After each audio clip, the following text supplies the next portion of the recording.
Este día nos ha correspondido el tema traumatismos cráneoencefálicos y los integrantes de nuestro grupo son mi persona, Claudia Yanet Arias Estrada, Jessica Rosemary Olmedo Fuentes, Yancy Stephanie García Zúñiga, Ingrid Esmeralda Portillo Flores, Melissa Abigail Villalobos Anaya.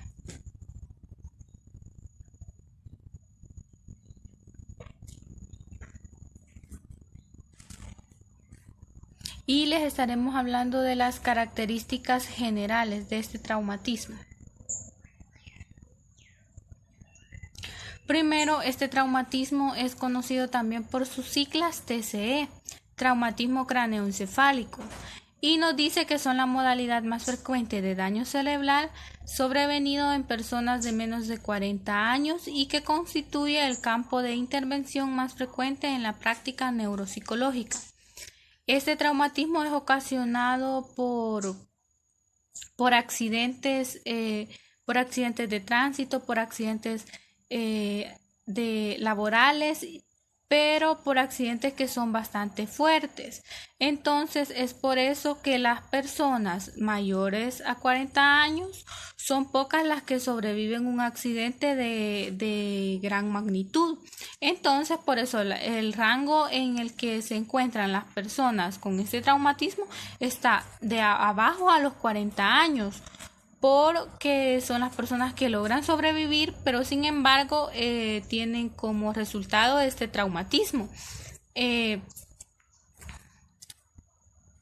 También hablaremos de los daños, el impacto en el cerebro causado por una fuerza externa que puede producir la disminución o la alteración de los niveles de conciencia. Cuando se da la disminución de la conciencia es cuando se comienzan a observar todos aquellos estados, ¿verdad? El estado de vigilia, el estado de somnolencia, hasta llegar al estado de coma, donde la persona ya no es consciente de lo que está sucediendo a su alrededor. También cuando se dan las alteraciones es cuando se comienzan a vivir todos los delirios, las alucinaciones, pueden ser desde las alteraciones más bajas hasta las más leves que se pueden ir dando en este impacto, ¿verdad? Cuando van cambiando las alteraciones de la persona, las alteraciones de la conciencia de la persona. También aquí es donde se comienzan a dar la disminución de las capacidades cognitivas, las disminuciones que la persona tiene, la disminución del lenguaje, la disminución de la memoria, de la atención, de los cálculos matemáticos. También es donde se comienzan a dar las disminuciones de las capacidades físicas. La persona comienza a perder la velocidad de su cuerpo, la flexibilidad, todos esos movimientos que la persona tiene, las fuerzas de la persona, todo eso se comienza a perder por estos daños, por este traumatismo que se está dando en la persona, se comienza a perder todo eso. Comienza a perder sus capacidades cognitivas. Lo que les mencionaba, se comienza a perder la capacidad de lenguaje, la capacidad de la retención de la información. Todo eso se comienza a dar todo esto es lo que ocasiona ese traumatismo. También les hablaremos de las estadísticas. Se puede estimar que más de cada 10 pacientes que 6 de cada 10 pacientes que acuden a rehabilitación cognitiva por daño cerebral tienen lesiones provocadas por traumatismos cráneoencefálicos. Esto es como lo que les mencionaba, que ese traumatismo se da por accidentes de tránsito, por accidentes laborales. Entonces se dice, las estadísticas han dado que se provocan, que este traumatismo es provocado por los accidentes, en un 75% por los accidentes de tránsito y un 25% por accidentes laborales. continuaré hablando sobre las características generales. Como se ha venido hablando, los traumatismos cráneoencefálicos son la modalidad más frecuente de daño cerebral sobrevenido en personas de menos de 40 años y constituyen el campo de intervención más frecuente en la práctica neuropsicológica.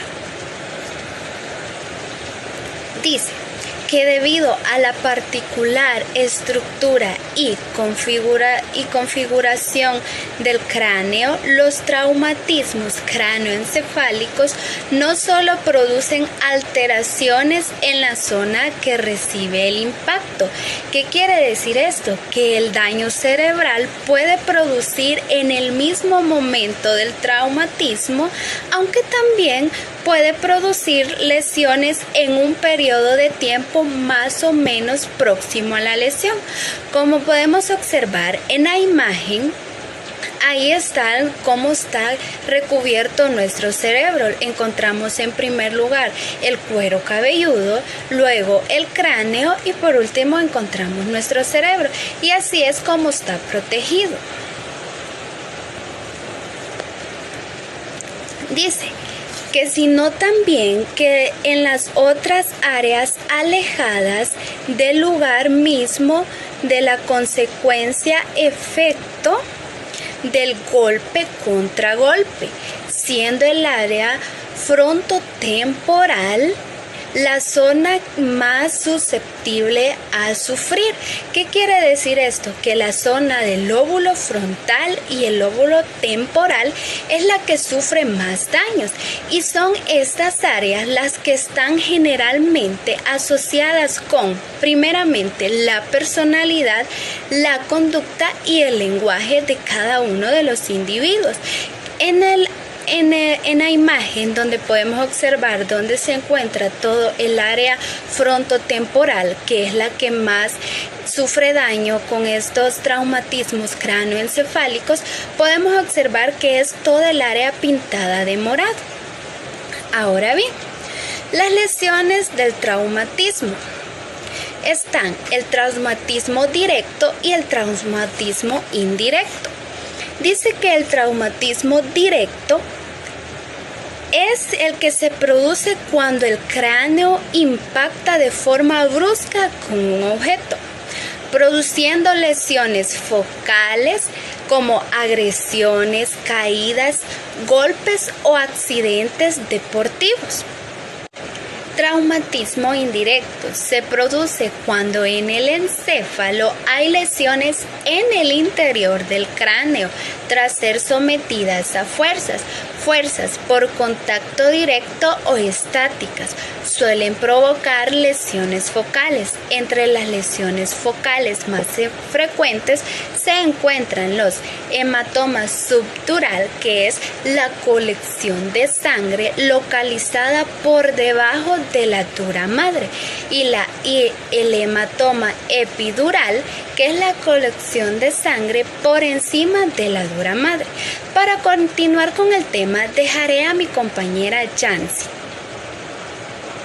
Tenga un buen día, licenciada. En esta oportunidad es un verdadero gusto saludarle, esperando que se encuentre muy bien, al haber realizado mi segundo laboratorio correspondiente a la asignatura de Psicofisiología 2.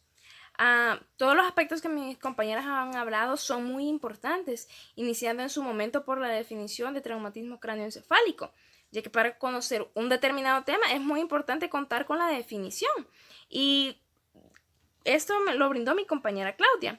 También los aspectos muy importantes que habló mi compañera Jessica. Ahora mi persona hablará sobre las manifestaciones del daño cerebral traumático. Manifestaciones que inician en un momento sobre algunas superficiales, llegando a algunas más profundas.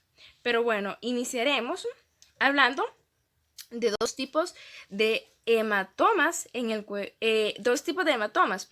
Uno lo podemos encontrar en el cuero cabelludo.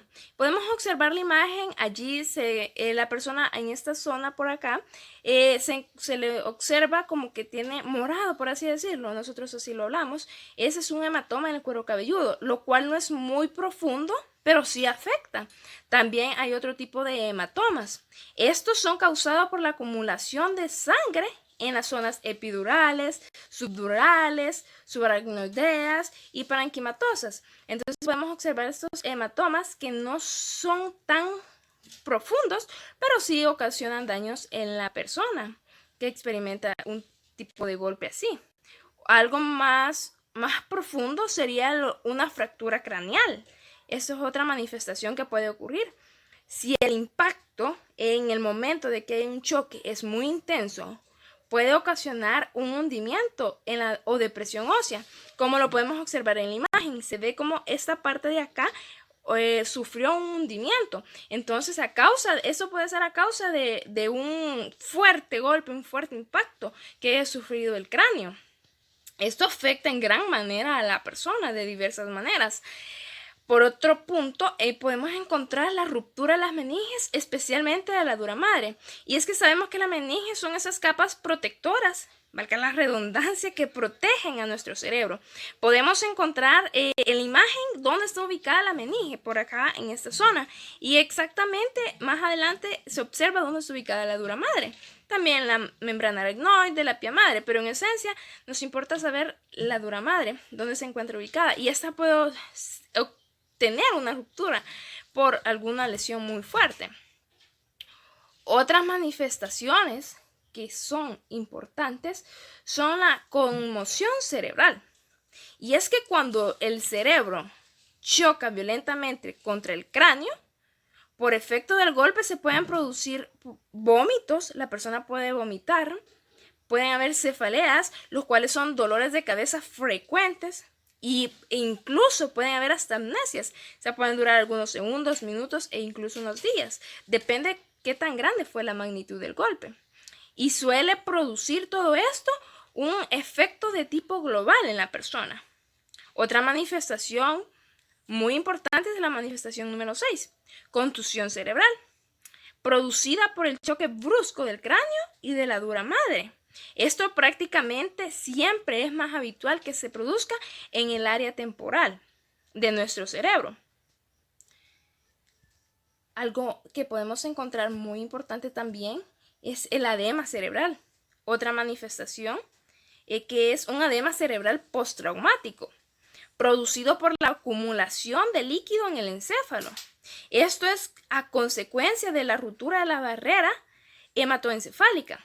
O también pueden existir otros factores como el fracaso de las bombas de la membrana celular. Podemos ver cuáles son esas causas, lo cual permite que se produzca edema cerebral postraumático. También podemos ver otras causas o otras secuelas que se pueden producir. Son las infecciones en el sistema nervioso, como podemos ver en la imagen, todo el sistema nervioso, hidrocefalia incluso. De igual manera puede ocurrir epilepsia postraumática, como se puede observar en la imagen. Todos estos puntos que hemos hablado, todas estas manifestaciones, es muy importante conocerlas. Pero también mi compañera Ingrid Portillo hablará sobre algo muy importante, los cuales son las lesiones abiertas y cerradas. Licenciada, muchas gracias por su atención. Pase un lindo día. Buen día, licenciada. Para mí es un gusto continuar, como mi compañera Yancy lo mencionó, hablándole acerca de las lesiones abiertas y cerradas que producen el traumatismo cráneoencefálico. Veamos. Iniciamos con las lesiones abiertas y se nos dice que son el paradigma del daño local, con síntomas focales y riesgo incrementado de epilepsia traumática. Sus efectos neuropsicológicos son similares a los causados por la extirpación del área de la corteza cerebral, correspondiente al daño traumático. Veamos por qué suceden estas lesiones abiertas. Y se nos dice que se producen por un impacto sobre el cráneo, produciendo perforación ósea, es decir, ruptura traumática de la dura madre y herida tisular. Bien sabemos, la dura madre es una de las 3 capas de la meninge que protegen el cerebro. Entonces, al ocurrir una ruptura en ella, la masa encefálica queda expuesta al aire y ahí pueden producirse infecciones. Es por eso que vemos que las lesiones abiertas son delicadas, pero cabe mencionar que este tipo de lesiones no produce que la persona afectada tenga pérdida de conciencia, sino que esa persona puede venir y buscar ayuda por sí misma. Veamos qué nos dice acerca de las lesiones traumáticas cerradas. Y esta dice que generalmente producen pérdida de conocimiento como consecuencia de la deformación de las fibras de la formación reticular situada en el tronco cerebral. Nos dice que la pérdida de conciencia puede oscilar entre varios minutos y varios días, siendo el déficit neuropsicológico, proporcional a la duración del coma. Entonces vemos una diferencia entre las lesiones cerradas y las abiertas. ¿Por qué? Porque estas cerradas van a producir que la persona pierda la conciencia, a diferencia de que las abiertas no lo ocasionan. Pero sigamos hablando acerca de las lesiones traumáticas cerradas y nos dice que los que son causados por accidentes de tráfico suelen ser más severos. ¿Por qué? Porque la cabeza está en movimiento, lo que produce un aumento en la velocidad del impacto, multiplicándose la gravedad de las lesiones. Imaginémonos, un conductor va a extremada velocidad y tiene un accidente. Bien sabemos que ese golpe que se produzca en su cabeza va a ser mucho más fuerte que el de una persona que tal vez no va a excesiva velocidad. Entonces ahí podemos ver la diferencia y podemos ver que este tipo de lesiones trae muchas consecuencias, porque sigamos leyendo. Nos dice que el daño cerebral causado por lesiones cerradas tiene efectos más difusos sobre las funciones cognitivas que el producido por heridas abiertas, como lo mencionamos anteriormente, ¿verdad? Sus síntomas se agravan por las consecuencias del efecto contragolpe. Cabe mencionar acá que el efecto golpe contra golpe ocasiona edemas. Nuestra compañera Yancy nos explicó cuáles son esas lesiones y nos sigue diciendo que este provoca lesiones en el lugar de la lesión y también en el lado opuesto del cráneo por mayugadura o contusión. Ahí es donde podemos ver que este tipo de lesión es mucho más delicada que la que hablamos primeramente, que son las lesiones abiertas. Entonces, eso ha sido todo por mi parte, licenciada. Muchísimas gracias por su atención, muchas bendiciones. Pase un lindo día. Mi compañera Melissa va a continuar hablándole acerca del tema. Hablando sobre lo que son las consecuencias neuropsicológicas de los traumatismos cráneoencefálicos. Además de las secuelas físicas, los TCE, es decir, los traumatismos cráneoencefálicos, tienen un elevado riesgo a causar alteraciones cognitivas y emocionales. Las personas que han sufrido algún traumatismo cráneoencefálico frecuentemente tienen problemas de atención, pensamiento y memoria, que en ocasiones pueden afectar a lo que es el desarrollo autónomo de su estilo de vida, ya que es habitual la alteración en el lóbulo frontal. Los trastornos neuropsicológicos más frecuentes en los TCE son la atención, el procesamiento de la información, la memoria, el lenguaje, la motricidad y el funcionamiento emocional, los cuales mencionaremos algunas alteraciones que se dan en cada uno de ellos. En la atención podemos encontrar lo que es la falta de atención selectiva y la incapacidad para concentrarse. En el procesamiento de la información se da lo que son los trastornos del pensamiento, la dificultad de abstracción y razonamiento, la dificultad para planificar una actividad, la pérdida de iniciativa y la disminución en la velocidad del procesamiento. En la memoria se da lo que son la amnesia postraumática, la amnesia anterógrada y la amnesia retrógrada, así como la laguna amnésica. En el lenguaje encontramos lo que son las disartrías y la afasia transcortical motora. En la motricidad se da lo que es la lentificación de la respuesta motora y las apraxias. En el funcionamiento emocional se da una frecuente cambios emocionales, la labilidad emocional, la ansiedad, el egocentrismo, la depresión, la apatía, las reacciones agresivas coléricas, así como la ausencia de conciencia de déficit, entre otros. La evaluación neuropsicológica de los déficits producidos por los traumatismos cráneoencefálicos siempre evidencia disminución en el cociente intelectual, por lo que es necesario realizar un estudio más pormenorizado de otras funciones cognitivas, en los cuales podemos observar deficiencias con posterioridad al traumatismo. La gravedad de un traumatismo cráneoencefálico depende de distintos factores como las puntuaciones obtenidas en las escalas de Glasgow, como es la duración del coma y del estado postconfusional y la gravedad de la amnesia, aunque también otro factor como la personalidad previa pueden condicionar el pronóstico. Las escalas de severidad del TCE, según la duración del coma, son mínima, muy leve, leve, moderada, grave y muy grave. Es decir, mínima con una duración de 1 a 5 minutos, con una recuperación de inferior a un mes. Muy leve, esta dura de 50 a 60 minutos con una duración de un mes. La leve, la duración es de 1 a 24 horas con una duración de 1 a 3 meses. La moderada se da de 1 a 7 días con una duración de 3 a 9 meses. Y la grave también se da de 8 a 30 días con una duración de 9 a 12 meses. La muy grave es inferior al mes con una recuperación de más de 2 meses, es decir, de 1 año. Muchas gracias. Esto ha sido todo de nuestra parte. Feliz día.